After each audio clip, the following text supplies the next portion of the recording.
In the vast expanse of history, we face an insurmountable challenge in the classroom, an impossibility of capturing every intricate detail within the limited confines of an academic year. Recognizing this inherent limitation, I set out on a personal quest to shed light on two crucial viewpoints that seemed often overlooked. The first viewpoint lies within the very fabric of my surroundings, Rochester, New York, an area rich with its own history and complexities. Seeking to uncover the local impact and perspectives during the Civil War, simultaneously, I sought to unravel the intricate decisions faced by Native American populations across the nation, decisions that would shape their involvement in the war. To gain deeper insights, I reached out to Dr. Laurence Hauptman, a respected historian and professor emeritus at the State University of New York at New Paltz. Representing the New York State Archives, Dr. Hauptman provided invaluable perspectives on the complex choices Native American communities had to navigate during this tumultuous time. To craft this narrative, I delved into original documents, letters, and maps preserved within the National Archives and the New York State Archives. Additionally, the book Where They Fell served as a guiding light, offering a deeper understanding of the untold stories of the Civil War. Let us now embark on this voyage of discovery, embracing the untold stories that shape our collective heritage. Now, let us turn our attention to Brandon Fess, who will delve into the nuanced effects of the war on Rochester, New York. Through Brandon's narrative, we will gain a vivid glimpse into the profound effects of the war on Rochester, New York, both on an individual level and within the broader context of the city's historical landscape.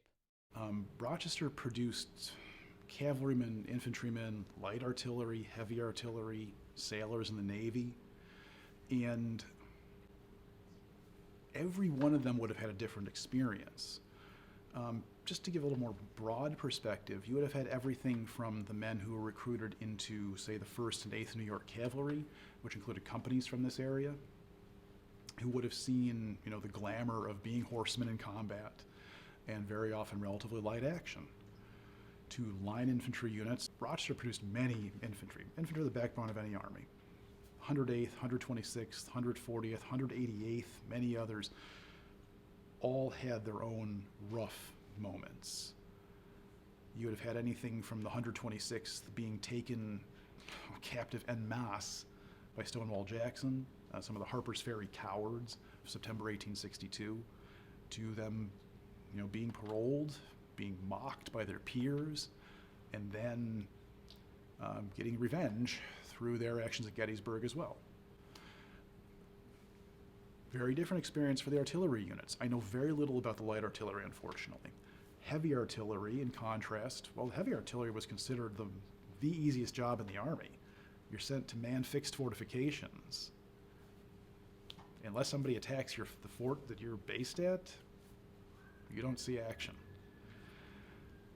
Except for those men who Grant turned into infantry in 1864 because he realized the garrison of D.C. was way larger than it needed to be. And a lot of the men of the 8th New York Heavy Artillery were from Rochester. Heavy artillery units were twice the size of infantry units, by the way, so they were very tempting to turn into active combat units. And so Grant turned these fully manned, veteran but not experienced in battle units into infantry, and the 8th New York was one of the ones that was thrown into action during the Overland Campaign. I know they were used in some of the assaults at Spotsylvania Courthouse. That would have been terrifying. Not just the direct action of combat, but the whole, I didn't sign up for this element of being a heavy artilleryman. And of course there were the sailors. Not all sailors were people who had sailed before the war, and we do have stories of Rochesterians who joined the Navy. Naval service is its own form of difficulty. You're in a ship on open water in an age before there were really any creature comforts on shipboard. It's cold, it's wet, the food is bad most of the time, and frankly, most of the time you're at sea, you are out there just waiting and watching for, is the enemy here? Are we going to encounter anyone? Or are we going to be out at sea for 30 days, 60 days, and have nothing happen? So there's a variety of experiences.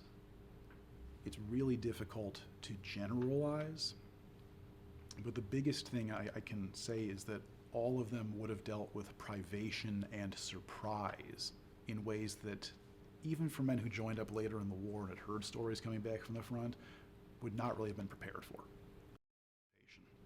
But going back to what I said before, in terms of manpower, oh yes.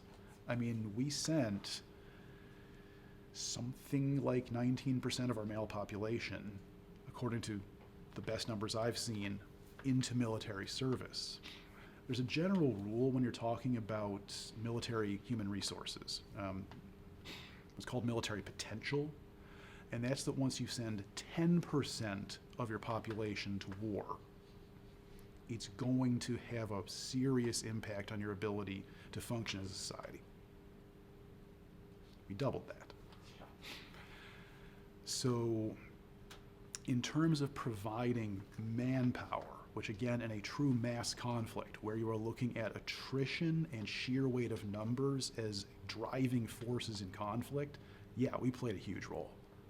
We played a huge role. Undoubtedly, that was Frederick Douglass's impact on the war. And I'm not talking here about the broad impact of, leading abolitionists, et cetera, et cetera. I'm talking about the specific impact of Douglass, who very much was a Rochester resident still during the Civil War period, going to D.C. and getting Lincoln's ear to discuss the issues of recruiting African-American soldiers. It's really beyond a shadow of a doubt that Douglass's drive to get the Union to start recruiting both free men of color and freed slaves for the Army both played a huge role in that happening. Douglass's role as a Rochesterian can't be discounted here, and the community of abolitionists and anti-slavery activists here that empowered such activities was very real. I mean, people in Rochester fought for the same reasons that people fought across the country. Perhaps the percentages of those reasons were different, because yes, there were people who were joining up for the bounties, which could be hundreds of dollars. That's tens of thousands today. Land grants in the West, things like that. But based on research, there's been a lot of research on this topic in the past couple of decades trying to really definitively nail down why did men fight.